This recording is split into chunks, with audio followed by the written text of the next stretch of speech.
paz, irmãos. Mais uma vez, estamos aqui graças ao bom Deus. Agradecemos a Deus pela nossa vida, pela vida de todos nós, que temos a oportunidade de estarmos olhando e vendo mais um culto online e que todos venham ser tocados pelo poder do Espírito Santo, pela mensagem de hoje, Eu quero agradecer a todos vocês, porque eu tenho percebido que muitos estão firmes no Senhor, não estão enfraquecendo, muito pelo contrário, alguns estão fortalecendo ainda mais. E isso é motivo de muita alegria, por saber que o povo de Deus é fiel. Amados, nós estamos com mais este culto hoje e agradecemos, como já disse, a cada um que estão assistindo, participando. E nós sabemos que logo, logo nós estaremos na nossa casa de oração. Nós sabemos que a situação ela é preocupante, Nós estamos vendo pessoas bem pertinho de nós que estão falecendo. Parece que o vírus está crescendo, ainda não atingiu o ponto máximo, para começar a cair. Nós percebemos que está subindo, está aumentando o número de pessoas que estão falecendo com este vírus. E nós, graças a Deus, sabemos que já está para chegar aí uma vacina e que Deus venha nos abençoar, que isso venha dar certo, que verdadeiramente tudo venha a ser perfeito. Então nós não podemos correr riscos desnecessários, Porque a nossa fé, ela é uma fé que também pensa, é uma fé que também é inteligente. E Deus nos deu condições de nos proteger. E nós queremos que todos vocês estejam firmes e fortes para a volta do nosso culto assim que acontecer. Meus amados, não precisam ficar preocupados quando vai começar. Assim que for iniciar, é igual a line, eu passo para todos vocês. Então eu tenho uma linha aqui, Na realidade eu tenho aqui um WhatsApp que nós temos ali um lugarzinho aqui onde todos vocês já estão dentro. Então a gente passa uma vez só e já vai para a mão de todos. Por isso, meus amados, fiquem em paz, continuem orando, continuem estando presente e se preparando para quando nós voltarmos com a igreja maior, Trazendo mais pessoas.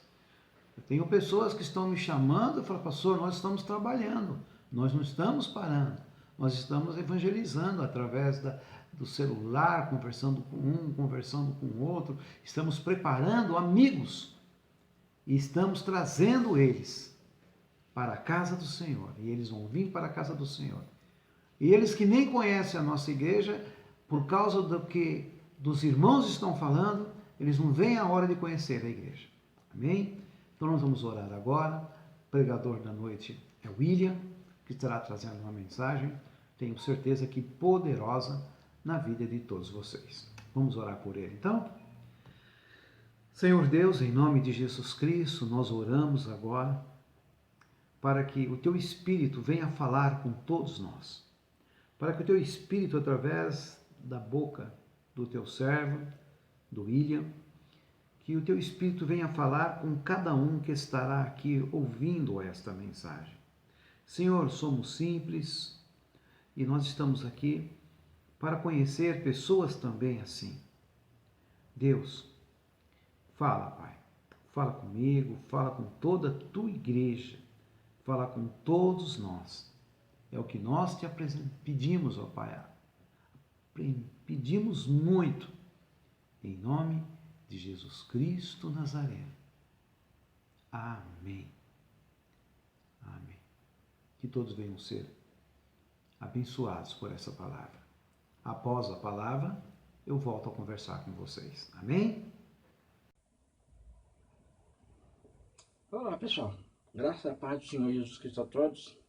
Estou eu aqui no meu cômodo de Skinner, esse local que estou aqui. Depois eu conto porque que tem esse nome, tá?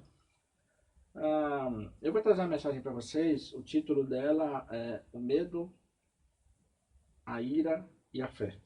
O Medo, a Ira e a Fé. É o título dessa mensagem de hoje. E ela está baseada no Salmo 55. E aqui eu quero ler então o versículo 22. Então, Salmo 55, versículo 22. Está escrito assim, ó. Confia os teus cuidados ao Senhor e Ele te susterá, e jamais permitirá que o justo seja abalado. Deixa eu repetir. Confia os seus cuidados ao Senhor e Ele te susterá, jamais permitirá que o justo seja abalado. É essa mensagem aqui. O Salmo 55 ele foi escrito por Davi, o rei Davi, e muitos estudiosos acreditam que Davi escreveu esse salmo quando estava enfrentando a rebelião do seu filho Absalão. Davi era rei de Israel, Absalão, filho de Davi, portanto príncipe, ele levantou uma rebelião contra o próprio pai e tentou matar o pai para conquistar o reino, para se tornar rei no lugar de Davi. Não deu certo, Absalão acabou morrendo, Davi chorou bastante, mas o fato é que a rebelião não deu certo. Então, muitos estudiosos acreditam que aquilo que nós temos registrado aqui no Salmo 55 são algumas coisas que Davi escreveu quando estava passando por aquela situação. E, bom, como eu disse, o nosso título aqui é O Medo, a Ira e a Fé. Por que esse título? Quando eu estava refletindo sobre esse salmo aqui, Deus me tocou sobre algumas coisas numa das divisões que a gente pode fazer em relação ao salmo. Na verdade, quando eu falo essas divisões, é que assim, a gente pega o texto e divide geralmente em blocos, né? Então, dependendo de como a gente analisa e dependendo de como nós vemos os assuntos no texto, a gente divide em algumas partes. Então, de forma geral, aqui eu vi essa divisão de 3 partes, e as 3 partes justamente para falar sobre o medo, a ira e a fé, tá bom? A primeira divisão do texto que eu queria abordar aqui, ela vai do versículo 1 ao versículo 7, e Davi mostra nesses versículos, essa primeira parte, justamente a questão do medo. Que medo é esse? Medo dos seus inimigos. Medo dos inimigos. E inimigos, né? Na verdade, o medo, ele é algo que a gente tem quando a gente se sente ameaçado por alguma coisa. Então, quando a gente passa por alguma situação, algum perigo, alguma coisa que põe em risco a nossa segurança, então a gente sente medo. E esse medo, não necessariamente, ele é um medo, às vezes a gente sente mais medo do que a situação realmente apresenta. Então, às vezes a gente é medroso. Então, o medo, ele é um sentimento, né? Quando a gente se sente ameaçado. Agora, eu queria ir um pouquinho mais adiante, porque a gente falando das coisas que nos ameaçam, geralmente a gente está assim na questão material. E eu queria ir um pouquinho mais adiante, um pouquinho mais além, com relação à questão espiritual. Por quê? Porque existem, e a Bíblia nos apresenta isso, existem seres espirituais que eles se opõem a nós, que nos causam medo. Os inimigos, eles são pessoas que eles tentam tirar alguma coisa que a gente tem ou nos impedir de conquistar alguma coisa. Então, os inimigos, de uma forma geral, são pessoas que fazem isso. Ou elas tentam tirar o que a gente tem, ou tentam impedir a gente de conseguir alguma coisa. E Jesus, certa vez, ele disse, se referindo a seres espirituais, ele usou a figura do diabo e disse o seguinte: olha, o diabo vem para roubar, matar e destruir. Justamente o que o inimigo faz: roubar, matar e destruir. Que é tentar tirar o que você tem, ou impedir que você consiga alguma coisa, né, que é a função de um inimigo.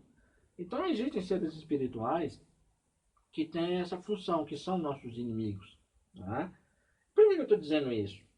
Porque se a gente olha o que Davi estava se referindo em relação ao medo, é que por aquilo que os seus inimigos faziam, ele sentia medo, ele se sentia ameaçado, ele sentia que podia perder alguma coisa, que podiam tirar as coisas dele, inclusive a sua própria vida. E tem uma parte em que ele escreve aqui, uma coisa que eu queria dividir com vocês, é o versículo 6 e 7 aí do Salmo 55, e ele diz assim, ó, então disse eu, quem me dera asas como de pomba, voaria, acharia pouso, e eis que fugiria para longe e ficaria no deserto. Ah, entenda aqui uma coisa, ele disse sobre ter asas para voar, né, asas como de pomba para voar, e para longe, e que ficaria no local do deserto. O que ele está dizendo com isso? Ele está dizendo, olha, eu queria sumir daqui. Eu queria desaparecer, eu queria fugir.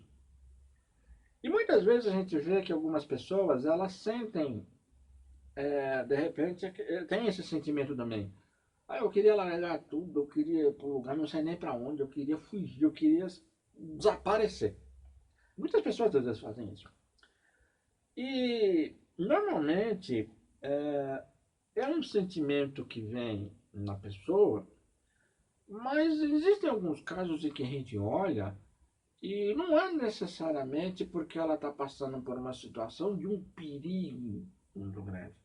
Mas às vezes a pessoa ela tem isso vindo de dentro dela de uma forma, de um jeito muito forte, e a pessoa ela se sente desgostosa da vida, se sente depressiva.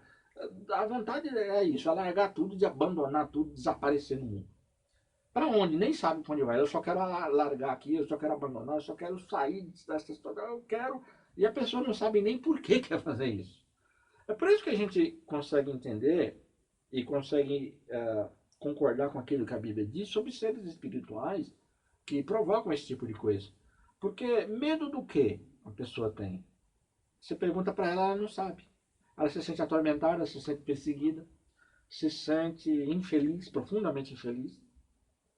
Nada tá bom, nada tá legal, nada traz alegria, e quando vem alegria é um negócio meio que esquisito, parece que é superficial, a pessoa sente às vezes. A pessoa não consegue, tem dificuldade de se relacionar com as pessoas à sua volta, etc. Então a gente vê que esse tipo de coisa não é algo natural, não é algo normal. E está ligado ao medo, porque a pessoa não sabe porquê, mas ela quer fugir.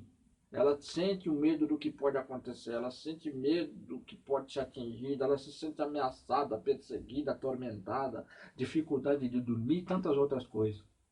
E aí de repente você descobre que não tem uma situação assim concreta, real. Você percebe que a pessoa está sentindo isso e está sentindo um medo que ela não consegue explicar. Então esse tipo de coisa a gente vê que é como assim Davi viu, Davi quis fugir. O que chama a atenção de Davi é que Davi era guerreiro. Então o guerreiro, ele não tem, por mais que o seu inimigo seja poderoso, um guerreiro, ele não tem esse sentimento de abandonar tudo e largar e ir embora. Não, ele morre lutando.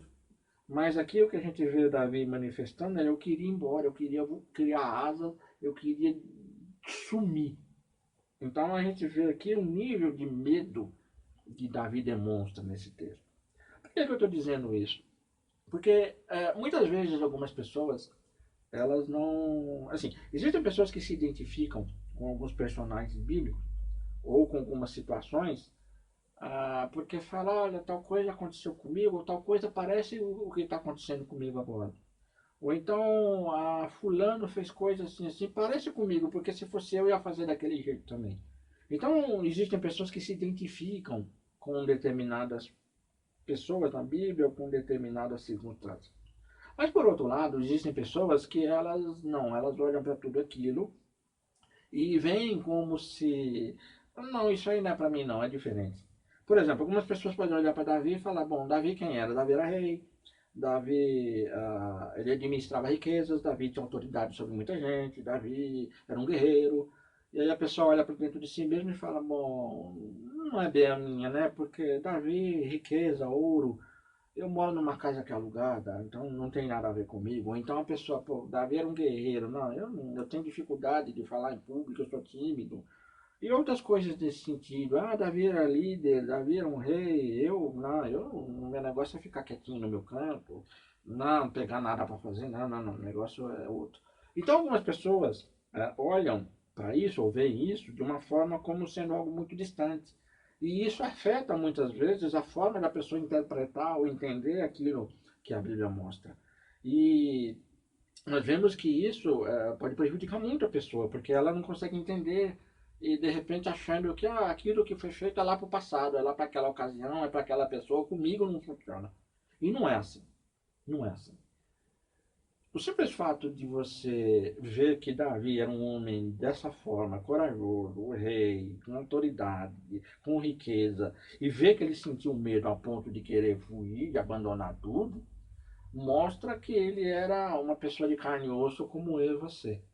E pessoas, todas nós que somos de carne e osso, a tudo aquilo que Deus faz é para todos.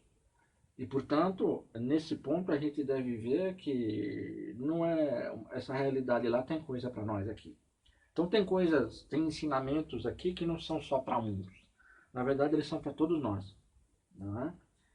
O segundo ponto que eu queria falar aqui seria, eu disse que o nosso tema é o medo, a ira e a fé. Então eu queria falar aqui sobre a ira. Por que Davi, esse é um ponto na divisão do texto que vai do versículo 8 ao versículo 20. E por que então nós temos a ira aqui? Como eu disse, Davi, ele fala em relação aos seus inimigos. Agora, tem uma coisa interessante que Davi vai dizer aqui, que aqui eu quero ler, que está no versículo 12 e 13, 12 a 14, assim ó, o 12. Com efeito não é inimigo que me afronta. Se o fosse, eu o suportaria. Nem é o que me odeia quem se exalta contra mim, pois dele eu me esconderia. Mas és tu, homem meu igual, meu companheiro e meu íntimo amigo. Juntos andávamos, juntos nos entretínhamos e íamos com a multidão à casa de Deus. Ah, a quem Davi está se referindo aqui? Como eu disse, Davi ele tem muitos inimigos. Mas Davi, como rei, ele tinha muitas pessoas ao seu redor. Tinha muitos conselheiros, tinha pessoas com as quais ele pedia opinião quando tinha que fazer alguma coisa. Pessoas que davam, às vezes, palpite naquilo que ele tinha que fazer. Pessoas que viam Davi nos seus momentos de tristeza, ou de alegria, ou de conquista, ou de dificuldade. Então, pessoas que estavam juntas com Davi, que estavam juntas com ele. E muitas dessas pessoas, Davi confiava nessas pessoas. Mas aí Davi ele observa aqui e vê que em determinadas situações, quando a coisa ficava feia, que aqueles que estavam junto dele, na verdade, não estavam a favor dele. Em outras palavras, aqueles que estavam com ele estavam lá por algum tipo de interesse. É como aquele caso que você tem uma pessoa que anda com você, mas basta você falar algo que ela não gosta e ela, né, vira a cara para você, sai de lado.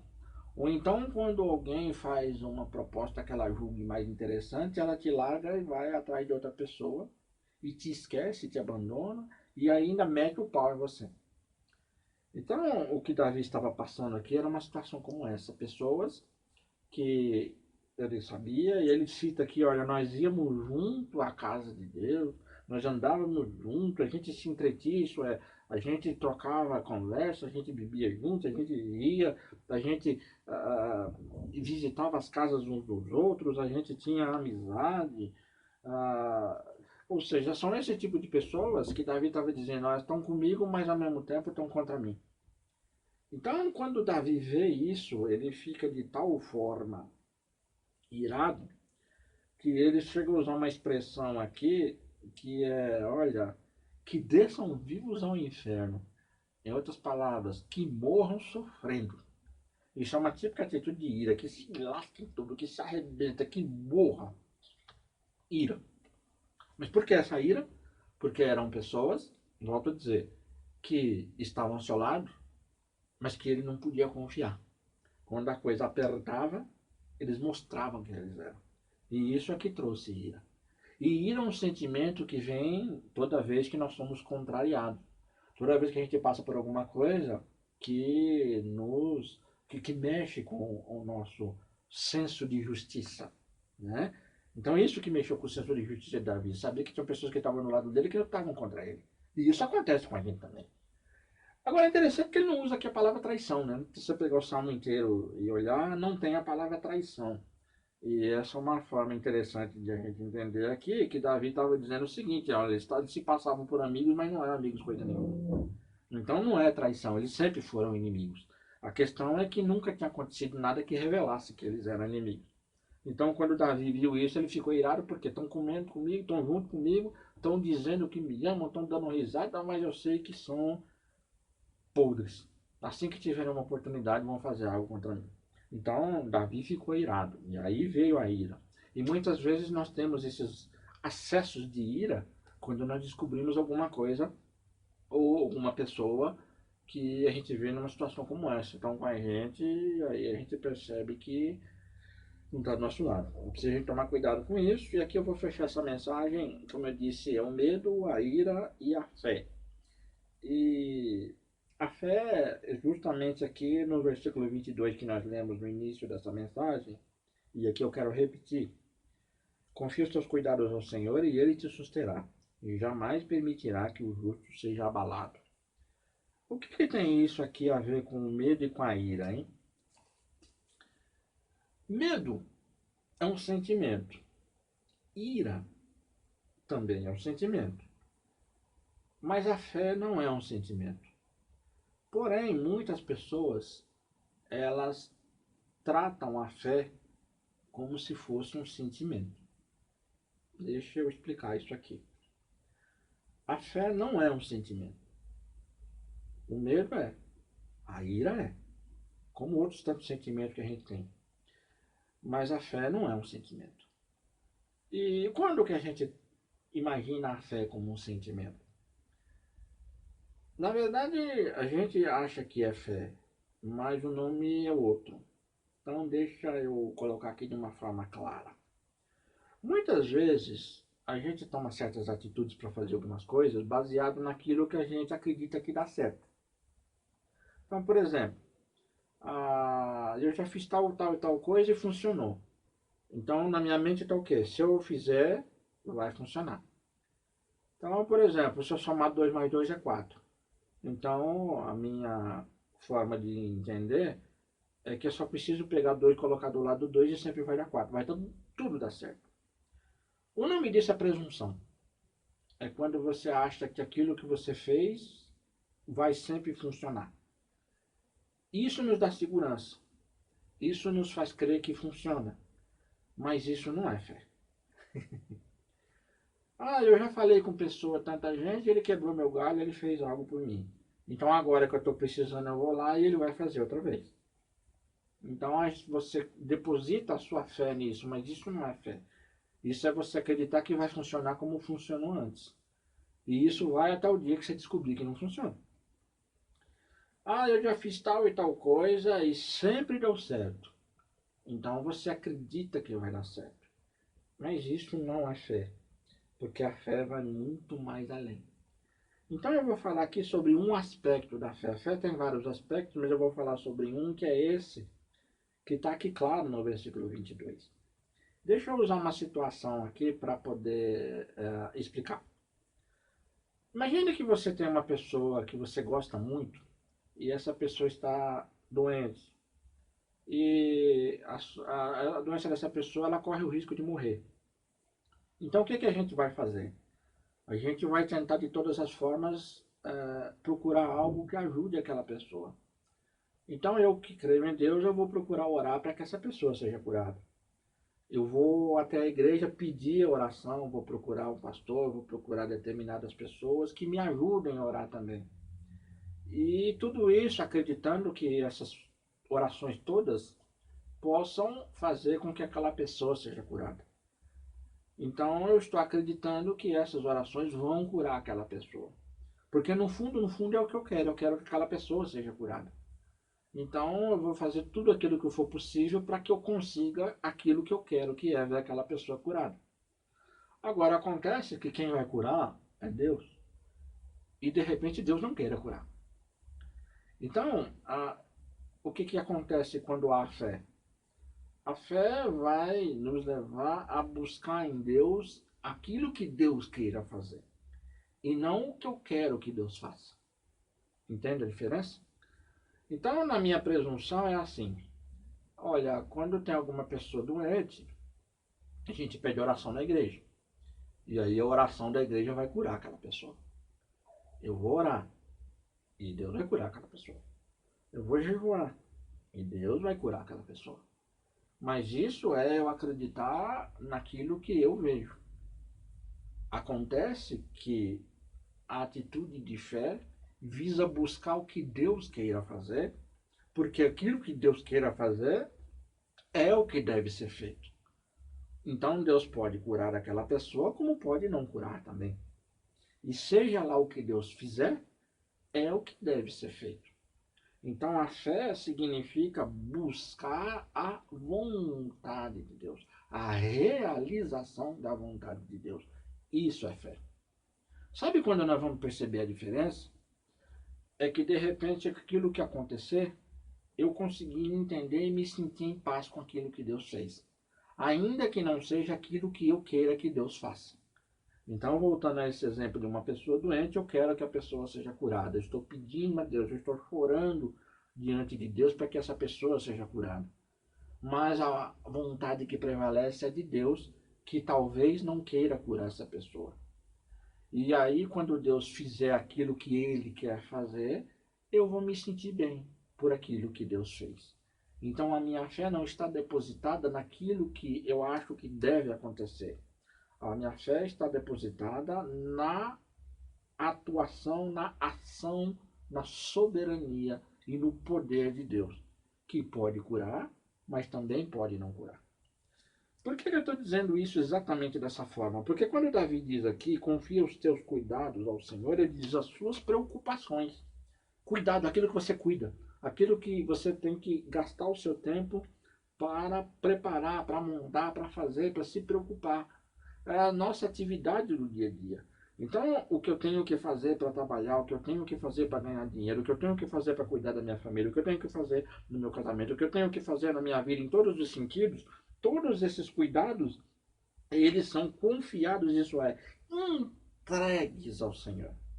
Eu entrego e Ele vai suster, isso é, Ele vai segurar na sua mão. Ele vai manter. Mas vai manter como? Do jeito que eu quero? Não, ele vai manter do jeito que ele deseja. E ele completa dizendo, jamais permitirá que o justo seja abalado. O que significa isso? Que quando eu confiar os meus cuidados, as minhas preocupações, as minhas atividades, a minha vida diante de Deus, ele vai manter e nada daquilo que acontecer será suficiente para fazer cair. Então, entendamos da seguinte forma. Quando eu me entrego diante de Deus, Deus mantém firme. Firme. Mas mantém firme no jeito e no propósito que Ele quer manter. Por isso, nada daquilo que aconteça em volta, seja pelo homem mau, seja pelos demônios, seja por qualquer pessoa, vai fazer com que aquilo possa se desmontar. Por quê? Porque o próprio Deus sustenta, o próprio Deus mantém, o próprio Deus garante firme na sua mão. Por isso não havia motivo para que Davi tivesse o sentimento do medo ou tivesse a ira. Por que ele não deveria ter medo? Porque existia em Deus um princípio que mantinha essas coisas de pé, que mantinha essas coisas firmes. Ora, Davi era rei porque foi Deus que determinou que ele era rei. Então a sua fé era entender a sua responsabilidade, entender o princípio, entender o que Deus estava fazendo e o resto era o resto. Portanto, ele não deveria sentir medo. E ele não deveria ficar irado com relação às pessoas que estavam à sua volta e de repente o tratasse como seus inimigos, porque na verdade quem estava mantendo o seu reino de pé não era amigo, não era conselho, não era ideias boas, não eram sugestões. Quem estava mantendo é o Senhor. Então entendamos por que esses sentimentos eles são tão perigosos para nós. Porque nós não devemos ter sentimento, nós devemos ter a fé. Então a fé aqui é no sentido de entender que é Deus quem está fazendo, é Deus quem está sustentando, é Deus quem está mantendo. O resto não importa. As demais coisas não importam. Quando nós atingimos esse nível, aí nós vamos entender que nós não vamos ficar sujeitos a sentir medo das coisas. Porque nós vamos olhar para a situação, por mais difícil que ela possa parecer, por mais complicada, por mais ameaçadora, por mais perigosa, que Deus está sustentando. Eu não devo me preocupar com as pessoas. As pessoas elas não estão gostando de mim, as pessoas não me atendem, as pessoas não me ajudam, as pessoas não olham para mim, as pessoas parecem que nem me enxergam, as pessoas não ligam para a minha dificuldade, não ligam para o meu problema. Não preciso que pessoas liguem, porque Deus está sustentando. Então todas essas coisas elas são importantes para nós e é por isso que esses sentimentos são perigosos. Porque o que Deus quer fazer, na verdade, era aquilo que ele fez com Davi. Sustentar, garantir, fazer com que as coisas aconteçam e não permitir que haja abalo. Então o que Deus diz aqui é: confia os teus cuidados, as tuas preocupações, as suas dificuldades ao Senhor, porque Ele te susterá, Ele te manterá de pé. Ele vai te guardar, ele vai te segurar. Então ele quer remover o teu medo, ele quer remover a tua sensação de desamparo, a tua situação de tristeza, a tua situação onde você olha e não vê ninguém do teu lado. Portanto, o que Deus está querendo deixar muito claro, ele sustenta. Ele sustentou um reino, o reino de Israel, que foi confiado a Davi como rei. Então, se Deus sustentou um reino, ele pode sustentar uma família, ele pode sustentar um casamento, ele pode sustentar uma igreja, ele pode sustentar uma nação. Na verdade, se Deus sustenta todo o universo, o que é a minha vida diante do universo? O que são as dificuldades? O que é o inferno diante do poder de Deus? Portanto, a nossa mensagem é essa. É Deus quem nos sustenta. Tá bom? Então, não tenha medo. Mas se ainda assim você não consegue deixar de ter medo, e se ainda assim você se sente atormentado e perseguido, eu gostaria de orar por você. A Bíblia diz que o verdadeiro amor, ele lança fora todo o medo.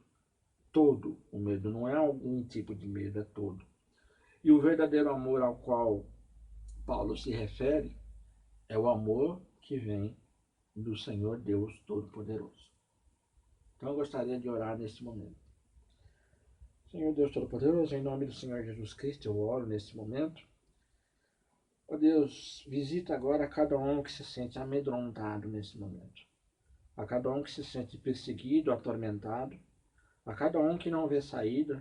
A cada um, ó Deus, que não vê um horizonte, que não vê esperança, que não vê dificuldade. Senhor, acalma e conforta esse coração nesse momento. Acalma, Senhor. Acalma, Deus, e conforte, Senhor, essa vida que nesse momento se sente perdida, confusa. Ó Deus, em nome do Senhor Jesus Cristo, eu oro nesse momento. Senhor, retira, Senhor, as vendas espirituais que se colocam nos olhos para que não vejam as tuas coisas. Senhor, retira agora o tampão desses ouvidos para que ouça a tua verdade, para que ouça a tua voz, para que ouça as tuas determinações.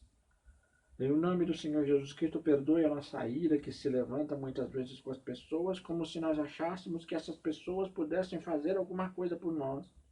Na verdade, Senhor, qualquer pessoa só pode fazer por nós se o Senhor colocar a tua poderosa mão.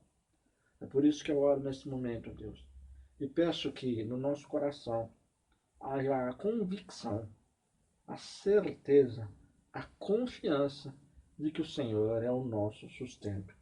Que não importa o que acontecer, que não importa a circunstância, o perigo, a ameaça que se levante contra nós, que não importa o tamanho dos inimigos que se levantem contra nós, ninguém e nada e nenhuma força, nenhuma potestade, nenhum tipo de poder no universo pode fazer com que nós sejamos arrancados das tuas poderosas mãos. Em nome do Senhor Jesus Cristo. Amém. Muito bem, pessoal, essa é a mensagem de hoje. Então, que Deus nos abençoe a todos. Um beijo no coração de vocês e até a próxima, se Deus assim nos permitir. Tchau. Nós estamos de volta, né? Graças a Deus. Ouvimos a mensagem do nosso irmão e que todos possam ter aprendido com estas maravilhas que foram apresentadas. Pois a palavra do Senhor é assim, ela é viva, ela toca dentro de nós, ela nos ensina toda a verdade. E que a glória do Senhor venha a ser tocada a cada um de nós, né?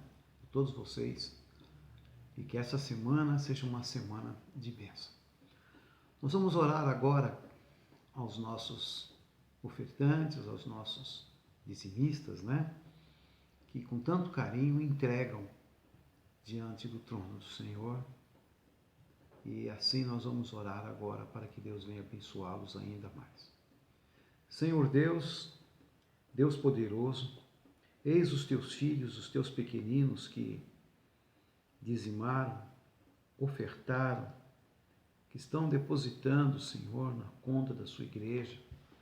Alguns estão trazendo aqui para casa, mas a maioria estão todos colocando ali, Senhor, diante da tua presença. Senhor, Deus é maravilhoso e te agradecemos pela vida de cada um. Senhor, que não haja falta, que não haja perdas, mas que as bênçãos sejam multiplicadas. Somos um povo simples, Senhor. Não temos quase nada para dar, mas o pouquinho que nós temos, ó Deus, nós queremos e pedimos a Ti que o Senhor nos abençoe. Nos abençoe na nossa fé, abençoa a nossa família, abençoa todos aqueles que estão debaixo da cobertura de cada família e todos aqueles que estão debaixo da proteção desta denominação. Porque não é a denominação, é a tua igreja, cujo verdadeiro pastor é Jesus Cristo. E que as tuas mãos estejam, Senhor, sobre todos nós. Agradecemos aos ofertantes, as primícias, as ofertas voluntárias. Senhor, Deus, abençoa todos eles. Senhor, que as portas do céu sempre estejam abertas e derramando bênçãos sobre cada um. Que não haja falta de emprego, que todos possam estar trabalhando. Estamos vendo que algumas empresas já estão voltando a funcionar e que assim, Deus bendito, as bênçãos caia na vida de cada um. Oramos, ó Deus bendito, pelos doentes, aqueles que estão enfermos, sobre a família de cada um que aqui estão. Esta família, Senhor, que ora por todos aqueles que estão em volta. Estas famílias que são cristãs e que estão intercedendo por toda a família, pelos vizinhos, pelos amigos. Pai, em nome de Jesus Cristo, abençoa poderosamente. Que haja cura, que haja manifestação do teu poder através da oração dos teus filhos, Senhor. Deus bendito e poderoso Deus. Amamos a Ti, Senhor Jesus Cristo. Sabemos que Tu és aquele que veio para nos salvar, para tratar, para cuidar e para nos ensinar. Por isso, ó Deus, nós Te agradecemos. Senhor, aqueles que estão com problema do estômago, problema, Senhor, que os médicos nem sabem o que é. Nós mandamos embora essa enfermidade. nós expulsamos em nome de Jesus o Cristo. E cremos, ó Deus, que junto com muitos outros pastores que estão orando neste momento, pelo seu povo, e assim nós estamos, ó Pai, nesta corrente, orando sim, por toda a denominação, cada igreja, cada pastores, cada líder, que estão ali orando, intercedendo pela saúde do teu povo. Porque o povo é teu, Senhor, é o povo de Deus. E sabemos que toda cura, todo poder vem do Senhor para os teus filhos. E assim nós agradecemos, em nome de Jesus Cristo, o Nazareno. Amém. Amém? E assim nós terminamos mais este culto, né? Estamos terminando mais este culto. E sabemos que vocês estão aí assistindo, estão ouvindo, né? E não sei se até a próxima ceia, se nós já estaremos no nosso culto na nossa igreja ou não, mas é muito bom estarmos falando com vocês. Amém? Então, para que vocês tenham uma vida maravilhosa, uma vida na presença de Deus, vamos agora então impetrar a nossa bênção apostólica. Amém? Que a paz de nosso Senhor Jesus Cristo, que as consolações do Espírito Santo de Deus e o amor do nosso Pai esteja com você, com todos os seus. Em nome do Pai, do Filho e do Espírito Santo de Deus. E que nada vos falte, pois assim nós oramos, assim nós abençoamos, assim nós profetizamos. Estejam em paz, aonde estiverem, em nome de Jesus o Cristo. Amém. Amém? Assim estamos findando mais este culto. Um abração para todos vocês. Amém, amém e amém. Tchau.